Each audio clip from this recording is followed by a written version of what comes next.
नमस्कार। मैं हूं आपकी होस्ट नेहा और आप देख रहे हैं टीवी द्वापरा। आज का दिन भारतीय लोकतंत्र और संविधान के लिए एक बेहद खास दिन है। ये वही दिन है जब हम भारत रत्न बाबा साहब डॉक्टर भीमराव अंबेडकर की पुण्यतिथि पर उन्हें श्रद्धांजलि अर्पित करते हैं। बाबा साहब ने न केवल हमें संविधान दिया, बल्कि एक ऐसा सपना भी देखा जिसमें हर नागरिक समान अधिकारों को और अवसर के साथ विकास के पथ पर अग्रसर हो। लखनऊ के हसरतगंज में आयोजित एक कार्यक्रम में मुख्यमंत्री योगी आदित्यनाथ ने बाबा साहब को श्रद्धांजलि अर्पित की और समाज के विभिन्न मुद्दों पर अपनी राय रखी। उनके संबोधन में भारत, संविधान, समाज, इन सब में हो रहे बदलाव और पड़ोसी देशों में हो रहे अत्याचार जैसे कई अहम मुद्दे शामिल रहे। तो आइए जानते हैं इस कार्यक्रम की पूरी कहानी। बाबा साहब डॉक्टर भीमराव अंबेडकर की पुण्यतिथि के अवसर पर मुख्यमंत्री योगी आदित्यनाथ ने हसरतगंज में उनकी प्रतिमा पर माल्यार्पण किया और श्रद्धांजलि दी। योगी ने कहा कि बाबा साहब का सपना था कि समाज में गरीबी खत्म हो और हर व्यक्ति के जीवन में खुशहाली आए। योगी ने यह भी कहा कि उनकी सरकार बाबा साहब के सपनों को पूरा करने के लिए पूरी तरह प्रतिबद्ध है। डबल इंजन की सरकार समाज के हर वर्ग के साथ लेकर विकास के पथ पर आगे बढ़ रही है। दुनिया के अंदर जहां कहीं भी कोई वंचित है, कोई पीड़ित है, प्रताड़ित है, शोषित है, दुनिया के उन कोटि कोटि मानवों के उद्धार की आवाज है बाबा साहब डॉक्टर भीमराव अंबेडकर। जीवन को एक नई दृष्टि देने वाले, जीवन को एक नई दिशा देकर के उनके जीवन में भी खुशहाली आए, इसको एक नई दिशा देने वाले किसी एक नाम की चर्चा होती है तो वह बाबा साहब भीमराव अंबेडकर की होती है। और इसीलिए उस महामानव का स्मरण उनकी जयंती के अवसर पर, उनके महापरिनिर्वाण दिवस के अवसर पर न केवल हम लोग करते हैं, बल्कि आज के दिन पर समाज रचना से जुड़े हुए राष्ट्र के सशक्तिकरण के लिए उठाए जाने वाले किसी भी बड़े अभियान में वह बाबा साहब भीमराव अंबेडकर के बगैर वे सभी कार्य अधूरे माने जाते हैं। सरकार आज जो कुछ भी कर रही है गरीबों के लिए, वंचितों के लिए, दलितों के लिए, ऐसा बाबा साहब भीमराव अंबेडकर के ही सपने को साकार करने का एक अभियान है। सीएम योगी ने संविधान की रक्षा के मुद्दे पर विपक्ष पर निशाना साधते हुए कहा कि संविधान को लेकर लोग ढोंग कर रहे हैं, उन्होंने ही इसमें बदलाव किया है। ये वही लोग हैं जो दलितों को वोट बैंक की तरह इस्तेमाल करते हैं। उन्होंने बांग्लादेश और पाकिस्तान में हो रहे हिंदू अत्याचारों का जिक्र करते हुए कहा कि 1947 में बांग्लादेश में हिंदुओं की संख्या 22% थी, जो अब घटकर बस 7% रह गई है। अगर ऐसे ही नरसंहार जारी रहा तो वहां हिंदुओं का नामो निशान मिट जाएगा। बांग्लादेश में हिंदू, बौद्ध और अन्य अल्पसंख्यक समुदाय के लोगों को वहां के कट्टरपंथियों के द्वारा मारा जा रहा है, जलाया जा रहा है, उनकी संपत्ति को लूटा जा रहा है, माताओं और बहनों की इज्जत के साथ खिलवाड़ हो रहा है। मैं जानना चाहता हूं कि स्थितियां क्यों आई। याद करना, ये जिन्ना का जिन जब तक इस धरती पर रहेगा तब तक इस प्रकार की अराजकता लगातार डसती रहेगी, गरीबों को, वंचितों को, शोषितों को। और यही दृश्य हम वहां देख रहे हैं। जो पाप 1947 में देश के विभाजन के रूप में हम सबके सामने आया था, आज उसका एक बदसूरत रूप फिर से हमारे सामने बांग्लादेश के रूप में है। ये जितने भी लोग वहां हिंदू मारे जा रहे हैं या बौद्ध मारे जा रहे हैं, ये सभी दलित तबके के हैं। याद करिए 1947 में पाकिस्तान और बांग्लादेश के अंदर हिंदुओं की आबादी कितनी थी।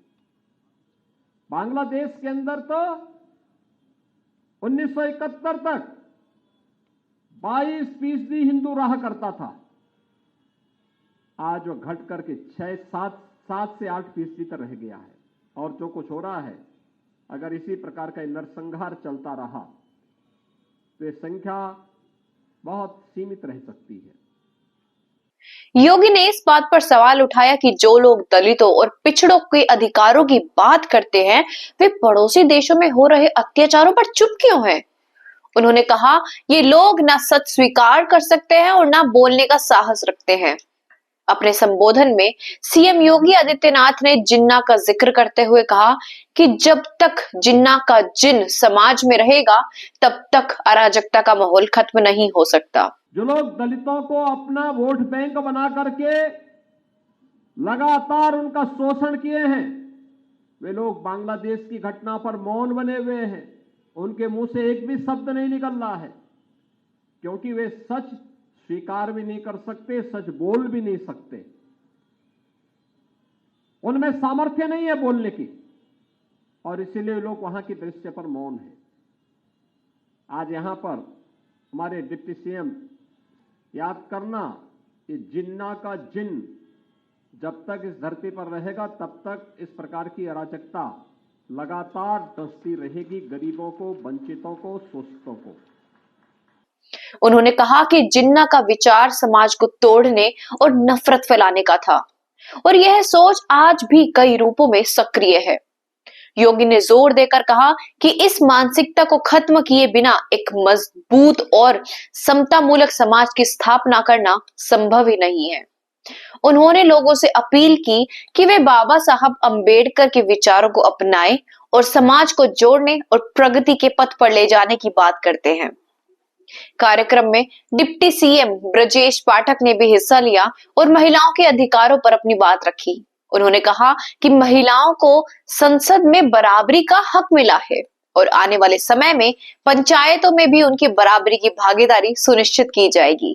सबसे पहले मैं बाबा साहब के परिनिर्वाण दिवस के अवसर पर हृदय से श्रद्धा सुमन अर्पित करता हूँ, नमन करता हूँ, उनकी स्मृतियों को नमन करता हूँ। बाबा साहब ने इस देश के दबाए गए, कुचले गए, पछाड़े गए लोगों के जीवन स्तर को बराबरी का हक दिलाने के लिए पूरा जीवन समर्पित करने का काम किया। आप देखेंगे भारत की सबसे बड़ी पंचायत में महिलाओं की बराबर की भागीदारी होगी, जो संवैधानिक रूप से आरक्षण दिया है। अब महिलाओं के अधिकारों को कोई छू नहीं पाएगा, कोई टच नहीं कर पाएगा। डिप्टी सीएम ने यह भी कहा कि महिलाओं के अधिकारों को कोई छू तक नहीं सकता और सरकार इसके लिए प्रतिबद्ध है। इसी बीच विधान परिषद सदस्य लालजी प्रसाद निर्मल ने सपा और कांग्रेस के नाम लिए बिना आरक्षण पर सवाल उठाए। उन्होंने कहा कि आरक्षण के मुद्दों को लेकर कुछ दलों का रवैया हमेशा से ही दोहरा रहा है। मुख्यमंत्री योगी आदित्यनाथ ने अपने संबोधन में कहा कि बाबा साहब के आदर्शों को साकार करने के लिए सरकार निरंतर प्रयासरत है। उन्होंने गरीबी रेखा को समाप्त करने और हर व्यक्ति को खुशहाल जीवन देने के लिए विभिन्न योजनाओं का जिक्र किया। योगी ने कहा कि डबल इंजन की सरकार के हर वर्ग को साथ लेकर चल रही है और बाबा साहब के सपनों को साकार करने के लिए संकल्पबद्ध है। यह सरकार जाति, धर्म, क्षेत्र से ऊपर उठकर एक समान समाज की स्थापना करना चाहती है। बाबा साहब डॉक्टर भीमराव अंबेडकर की पुण्यतिथि का यह अवसर न केवल उनके विचारों को याद करने का दिन है, बल्कि उनके द्वारा दिखाए गए मार्ग पर चलने का एक संकल्प लेने का भी समय है। मुख्यमंत्री योगी आदित्यनाथ ने इस अवसर पर न केवल बाबा साहब के आदर्शों को आगे बढ़ाने की प्रतिबद्धता जताई, बल्कि समाज में उन पहलुओं की ओर भी ध्यान खींचा जो अभी भी चुनौती बने हुए हैं। आज का यह कार्यक्रम हमें यही याद दिलाता है कि एक सशक्त और समता पूर्ण समाज की स्थापना के लिए हमें न केवल संविधान की रक्षा करनी होगी, बल्कि अपने आचरण और विचारों में भी बदलाव लाना होगा। आज के लिए बस इतना ही। ऐसे और कार्यक्रमों को देखने के लिए जुड़े रहे टीवी द्वापरा के साथ। मैं नेहा आपसे विदा लेती हूँ। धन्यवाद।